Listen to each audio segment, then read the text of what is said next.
Good morning, जय हिंद दोस्तों। माँ दुर्गा क्लासेस में आपका हार्दिक स्वागत एवं अभिनंदन है। माँ दुर्गा क्लासेस, जहाँ सफलता एक जिद है, जहाँ सफलता एक जिद है, अर्थात परीक्षार्थियों को सफल बनाने के लिए माँ दुर्गा क्लासेस सदैव तत्पर है।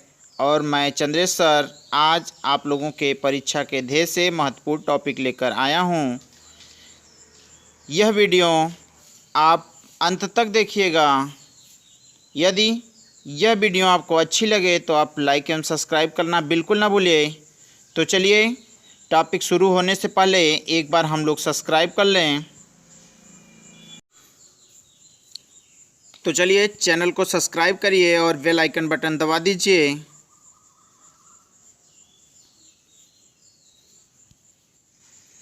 इस टॉपिक से आपके 2 नंबर बिल्कुल पक्के हैं। तो चलिए, आज हम लोग अध्ययन करेंगे सर्वनाम का। सर्वनाम किसे कहते हैं?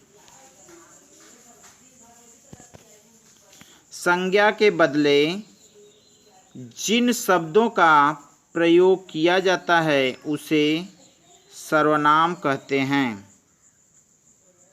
जैसे मैं, वह, तुम, उसने, यह, वे, क्या,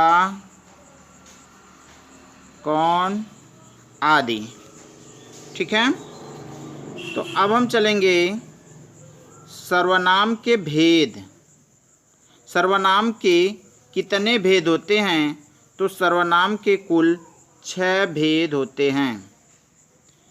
नंबर 1 पुरुषवाचक सर्वनाम, नंबर 2 संबंधवाचक सर्वनाम, नंबर 3 निश्चयवाचक सर्वनाम, नंबर 4 प्रश्नवाचक सर्वनाम, नंबर 5 अनिश्चयवाचक सर्वनाम, नंबर 6 निजवाचक सर्वनाम।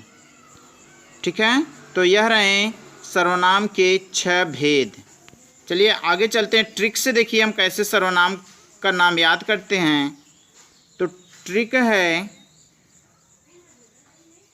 पुरुष का संबंध निश्चय ही प्रश्न है, जो अनिश्चय ही उसका निजी मामला है। तो देखिए, पुरुष से पुरुषवाचक सर्वनाम, संबंध से संबंधवाचक सर्वनाम,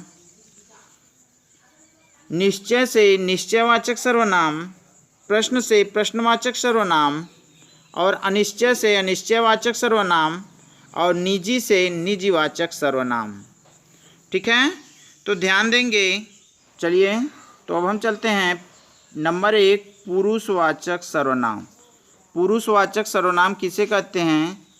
जिन सर्वनाम शब्दों से व्यक्ति का बोध होता है उन्हें पुरुषवाचक सर्वनाम कहते हैं। जैसे मैं,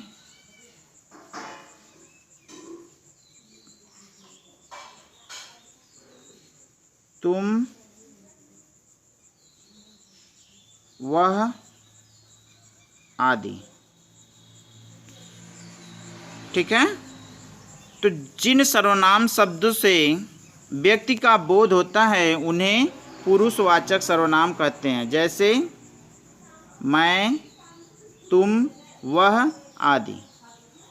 अब पुरुषवाचक सर्वनाम के कुल कितने भेद हैं या इसके कुल कितने प्रकार हैं? तो देखिए, पुरुषवाचक सर्वनाम के प्रकार तो इसके 3 प्रकार हैं। नंबर 1 उत्तम पुरुष, नंबर 2 मध्यम पुरुष, और नंबर 3 अन्य पुरुष। उत्तम पुरुष किसे कहते हैं? जिसमें मैं, मेरा, मुझको आदि का प्रयोग हो उसे उत्तम पुरुष कहते हैं। मध्यम पुरुष किसे कहते हैं? जिसमें तुम, तुम्हारा, तुमको आदि का प्रयोग हो उसे मध्यम पुरुष कहते हैं। और अन्य पुरुष में वे, उसको, उनको आदि का प्रयोग होता है, उन्हें अन्य पुरुष कहते हैं। ठीक है, तो आगे हम चलेंगे। पॉइंट नंबर 2, संबंधवाचक सर्वनाम। संबंधवाचक सर्वनाम किसे कहते हैं?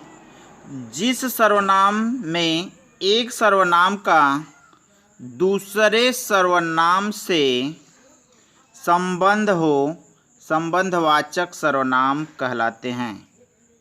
जैसे जो परिश्रम करेगा उसे सफलता जरूर मिलेगी। इसमें संबंधवाचक सर्वनाम है जो और उसे। ठीक है, अगले उदाहरण में देखिए, जैसा करोगे वैसा भरोगे में जैसा और वैसा क्या है? संबंधवाचक सर्वनाम है। ठीक है, तो आगे देखिए, निश्चयवाचक सर्वनाम। पॉइंट नंबर 3, निश्चयवाचक सर्वनाम। निश्चयवाचक सर्वनाम किसे कहते हैं? जिस सर्वनाम में किसी बात और वस्तु का बोध निश्चय भाव प्रकट करे वहाँ निश्चयवाचक सर्वनाम होता है। जैसे वे, यह, वह आदि। ठीक है, तो यह रहा निश्चयवाचक सर्वनाम। अब हम चलेंगे प्रश्नवाचक सर्वनाम। प्रश्नवाचक सर्वनाम किसे कहते हैं? यह होगा पॉइंट नंबर 4, प्रश्नवाचक सर्वनाम। प्रश्नवाचक सर्वनाम किसे कहते हैं? जिस सर्वनाम शब्द का प्रयोग प्रश्न के लिए किया जाए प्रश्नवाचक सर्वनाम कहलाता है। जैसे क्या, कौन, कब, किसे, कहाँ आदि। ठीक है, अर्थात जिस शब्द से प्रश्न किया जाए उसे प्रश्नवाचक सर्वनाम कहते हैं। अब अगला टॉपिक है 5वां टॉपिक। अब अगला टॉपिक है 5वां टॉपिक, अनिश्चयवाचक सर्वनाम। जिस सर्वनाम में किसी बात और वस्तु का बोध निश्चय भाव प्रकट न करे वहाँ अनिश्चयवाचक सर्वनाम होता है। जैसे कुछ, कोई, ज़्यादा आदि। जैसे कुछ लोग या कोई था, ज़्यादा दो। ठीक है, तो इन सब में क्या है? अनिश्चयवाचक सर्वनाम है। अगला आप देखेंगे पॉइंट नंबर 6, निजवाचक सर्वनाम। निजवाचक सर्वनाम किसे कहते हैं? जिस सर्वनाम में अपनेपन का बोध हो निजवाचक सर्वनाम कहलाता है। जैसे अपना, अपने, मेरा, खुद आदि। ठीक है, तो यह रहे सर्वनाम के 6 भेद। यदि यह वीडियो आपको अच्छी लगी हो तो आप लाइक एवं सब्सक्राइब करना बिल्कुल ना भूलिए। अगली कक्षा में अगले टॉपिक के साथ फिर मिलेंगे। ओके, धन्यवाद।